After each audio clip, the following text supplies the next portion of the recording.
Always welcome साथियों, digital class हमेशा आपके साथ। साथियों, अपनी थ्योरी ऑफ मशीन सीरीज चल रही है। जो भी कंटेंट अब तक आपने पढ़ा है और आगे इस वीडियो में पढ़ने वाले हैं, सारा कंटेंट आपको पीडीएफ फॉर्मेट में अवेलेबल है। जिस तरह से मैकेनिकल इंजीनियरिंग जनरल नॉलेज की सीरीज कंप्लीट अवेलेबल है। इन नोट्सों का इस्तेमाल आप SSC, RRB, state, JEE, GATE, BTech, AMI के एग्जामिनेशन के लिए कर सकते हैं। इससे पिछली वीडियो में हमने जाना था स्क्यू शाफ्ट के बारे में और वॉर्म एंड वॉर्म व्हील के बारे में, इंटरनल एंड एक्सटर्नल गियरिंग के बारे में, किस प्रकार से ये सब अरेंजमेंट होता है, क्या क्या इनकी कुछ विशेषताएं होती हैं। अब आते हैं साथियों रैक एंड पिनियन की तरफ। आपने सुना होगा rack and pinion. Rack and pinion arrangement किस प्रकार का होता है। रैक अब किसे कहते हैं, कोई स्ट्रेट लाइन है उस पर गियर लगा हुआ हो, या कहें कि जो ये रैक होगा इसकी इनफाइनाइट डिस्टेंस पर जाकर कोई रेडियस होगी। तो इस प्रकार रेडियस होगी तो आप जहां टच कर रहे हैं वहां पर आपको बिल्कुल स्ट्रेट लाइन नजर आएगी, क्योंकि बहुत बड़ा सर्किल है। तो यहाँ आप देख सकते हैं पिनियन ये छोटा स्मॉल गियर है जिसको पिनियन बोलते हैं। ये रैक नजर आ रही है जिसकी आपको सर्किल इनफाइनाइट डिस्टेंस पर नजर आ रही है। इस प्रकार का अरेंजमेंट रैक एंड पिनियन कहलाता है। अब ज़्यादातर हम गियरों को इस प्रकार से पिच सर्किल से डिनोट करेंगे। ये सब आपको आगे अच्छे से समझ में आ जाएगा, कौन सी सर्किल क्या है, गियर में क्या क्या टर्मिनोलॉजी हम इस्तेमाल करते हैं। तो आपके सारे कॉन्सेप्ट क्लियर हो जाएंगे। आपको गियरों को समझने के लिए गियर टर्मिनोलॉजी समझ में अच्छे से आना बहुत ज़रूरी है। तो स्टार्ट करते हैं साथियों। इस प्रकार का कोई अरेंजमेंट है, डिस्क है, उस पर आपने प्रोजेक्शन या टीथ बना दिए, तो अब किस पोर्शन को क्या नाम दिया जाता है। तो आपको बताते हैं साथियों, इस प्रकार की जो हम सर्किल बनाते हैं, जो डिस्क थी उसको पिच सर्किल के नाम से जानते हैं। तो ये लाइन पिच सर्किल कहलाएगी अपनी। अब इसके ऊपर नीचे हम टीथ बनाते हैं इस प्रकार से।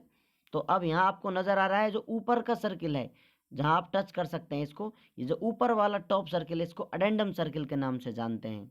और जो नीचे बिल्कुल बॉटम में जाके, मोस्ट बॉटम में जाके आप चले जाएंगे नीचे, इस सर्किल को आप डिडेंडम सर्किल या रूट सर्किल के नाम से जानते हैं। ऊपर वाला अडेंडम सर्किल के नाम से, नीचे वाला डिडेंडम या रूट सर्किल के नाम से जानते हैं। और जो टीथ है साथियों, इस प्रकार का इसको 3D में बनाया जाए, इस प्रकार से आपको नजर आएगा। तो यहाँ पर आपको टीथ नजर आ रहा है। जो ऊपरी हिस्सा है इसका ऊपरी, इसको टॉप लैंड बोलते हैं। और इसके जो नीचे स्पेस बना हुआ है, टीथ के साइड में स्पेस है, जो ये जगह है इसको बॉटम लैंड बोल सकते हैं या बॉटम बोलते हैं।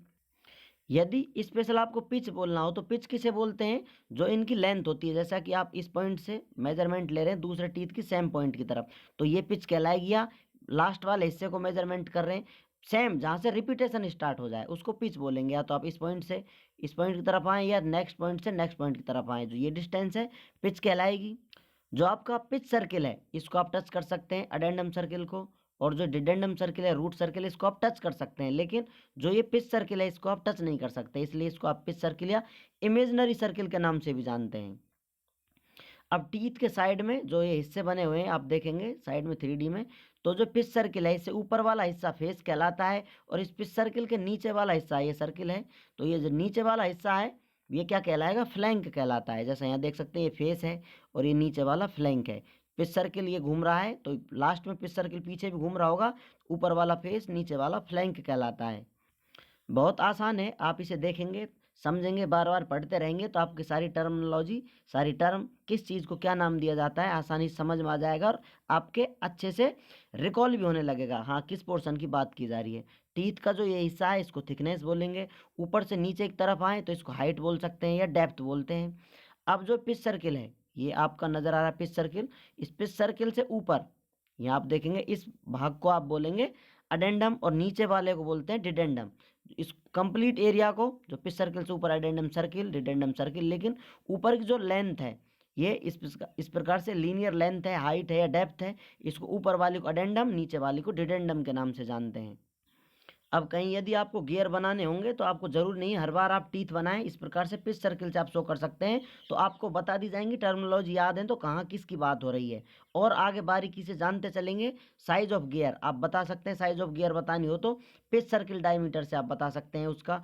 जो सर्कुलर पिच होती है साथियों of gear must be same to motion transfer. जैसा यहाँ पर एक गियर बना हुआ है, दूसरा इधर गियर बना हुआ है, इनकी जो सर्कुलर पिच होगी, सर्कुलर पिच भी आपको पता चलेगी नेक्स्ट वीडियो में कौन सी को हम सर्कुलर पिच कह रहे हैं। अब यहाँ पर देख लीजिए जो गियर मैच कर रहे हैं एक दूसरे से, इस प्रकार इनमें जो गियर मैच करेगा, जो इनकी सर्कुलर पिच है वो सेम होनी चाहिए, अन्यथा ये ठीक से मैच नहीं कर पाएंगे, आपका मोशन ट्रांसफर नहीं हो पाएगा। तो इसलिए जो पिच सर्कल है या कहा जाए सर्कुलर पिच है वो सेम होनी चाहिए किन्हीं भी गियरों को मैच कराने के लिए। जैसे यहाँ देख सकते हैं आप, अभी आपको आइडिया दे देते हैं सर्कुलर पिच क्या होगी।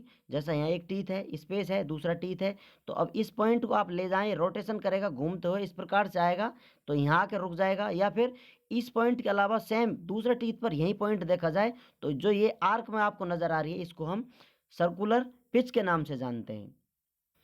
अब इतना ही स्पेस ऊपर वाले टीथ को मैच कराने के लिए, ऊपर वाले गियर को मैचिंग कराने के लिए यहाँ चाहिए, तो इसलिए सर्कुलर पिच समान होनी चाहिए। और ये सब जानेंगे डिटेल में आगे आने वाली वीडियो में। उम्मीद करते हैं विद्वानों, वीडियो में दी गई अब तक की जानकारी आपको अच्छे से समझ में आई होगी। अभी भी आपका कोई कंफ्यूजन है तो आप हमसे कमेंट कर पूछ सकते हैं। साथियों, आप चाहें तो कांटेक्ट कर सकते हैं, कांटेक्ट लिंक आपको वीडियो डिस्क्रिप्शन में मिल जाएगा। वीडियो को अंत तक देखने के लिए, चैनल को सपोर्ट करने के लिए आपका दिल की गहराइयों से बहुत बहुत धन्यवाद। मिलते हैं नेक्स्ट वीडियो में। जय हिंद, वंदे मातरम।